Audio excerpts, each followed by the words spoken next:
In the bustling village of Karuma, clean water had become a luxury few could afford. The old wells had dried up 3 years ago, and the government promises of new boreholes remained just that, promises. But for the past 6 months, salvation had arrived in the form of Joseph Mwangi and his bright blue water truck. Every morning at 9, Joseph would roll into the village market with his gleaming tanker, painted with bold letters, "Pure water, clean and safe." His prices were fair, his smile genuine, and most importantly, his water was crystal clear. The village had never been more grateful to anyone, but Mama Grace Nakado had always been suspicious of gifts that seemed too good to be true. Something about Joseph bothered me from the start. Not his manners, he was always polite. Not his prices, they were reasonable. It was the timing. He always arrived exactly at 9, but I never saw him leave to refill his tank. In 6 months, I'd never seen that truck drive toward the main road where the clean water sources were located. So where was he getting thousands of liters of water every single day? Mama Grace's suspicions seemed unfounded until her 5-year-old son David fell ill. It started with stomach cramps, then fever, then something much worse. Voice shifts to Mama Grace, worried mother. David had always been healthy, energetic, but after 3 days of drinking Joseph's water, he could barely stand. His little body was burning with fever, and he kept vomiting everything I gave him. When I carried him to the clinic, Dr. Amara's face went pale. This was the 7th case in 2 weeks. All children. All with the same symptoms, severe dehydration despite drinking plenty of water, fever, vomiting, and what concerned me most, parasites in their stool samples. These weren't ordinary waterborne parasites. These were species I'd only seen in the most contaminated sources. Dr. Amara asked every family the same question. Where did you get your water? Every answer was identical. Joseph's truck. Voice shifts to Mama Sarah, frightened mother. My daughter Amina was the first to get sick. She's only 3 years old, so tiny and fragile. When Dr. Amara told me it was from the water, I couldn't believe it. Joseph's water looked so clean, so pure. But then more children got sick. The Kamani twins, little Moses from the next village, even the pastor's grandson. Within days, the village had split into 2 camps, those who blamed Joseph's water and those who defended him. Joseph himself seemed genuinely concerned, offering to have his water tested, promising to find the source of contamination. But Mama Grace noticed something others missed. Voice shifts to Mama Grace. Suspicious Joseph's offer to test his water sounded sincere, but his eyes told a different story. And when I asked him directly where he filled his tank, his answer was always vague. From the regional suppliers, or, my sources are confidential for competitive reasons. I decided to find out for myself. Mama Grace began her investigation at dawn, when the village was quiet and Joseph had not yet arrived. She borrowed her neighbor's bicycle and set out to trace the route Joseph's truck must take to reach the village. Voice shifts to Mama Grace, determined detective. I followed the main road first, thinking he might come from the government water station 20 kilometers away. But when I reached there, the station manager told me no private truck had collected water in months. I checked the 3 private water companies in the area. None of them had any record of Joseph Mwangi. Mama Grace's investigation led her down smaller roads, past abandoned farms and forgotten settlements. What she discovered would change everything. Voice shifts to Mama Grace, growing horror.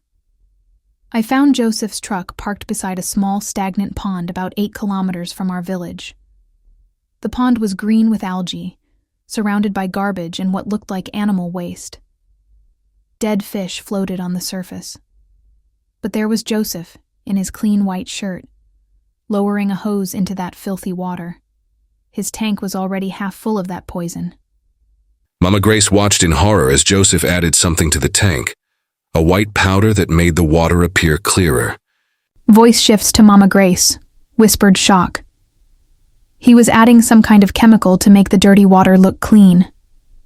I watched him pour in bag after bag of this powder, stirring it with a long stick. The water transformed from murky green to crystal clear right before my eyes. Then I heard footsteps behind me. Voice shifts to Joseph, cold, threatening. Mama Grace, I wondered when someone would follow me here. You're a very curious woman, too curious for your own good. Joseph stood behind her, no longer the friendly water vendor. His smile was gone, replaced by something cold and calculating. Voice shifts to Joseph. You see, Mama Grace, business is business. This village was dying of thirst. I gave them water, clean-looking water, affordable water. What they don't know won't hurt them much. Voice shifts to Mama Grace. You're poisoning children. David is in the hospital because of you. Voice shifts to Joseph. David will recover. They all will. I add just enough medicine to the water to treat the worst symptoms. A few days of sickness, then they build immunity.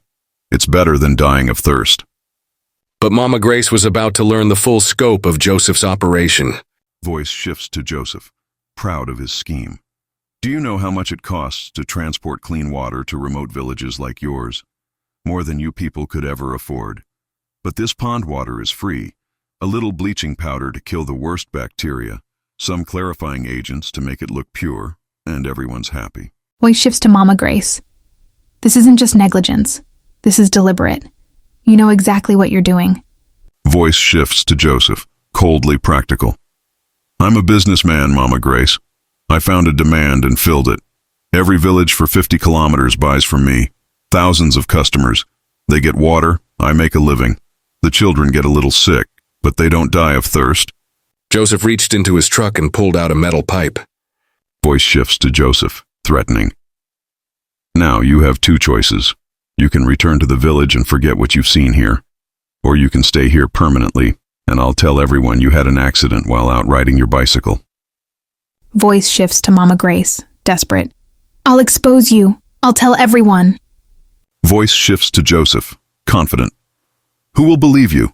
I'm their savior, their provider. You're just a suspicious woman making wild accusations. Besides, what's the alternative? Go back to dying of thirst?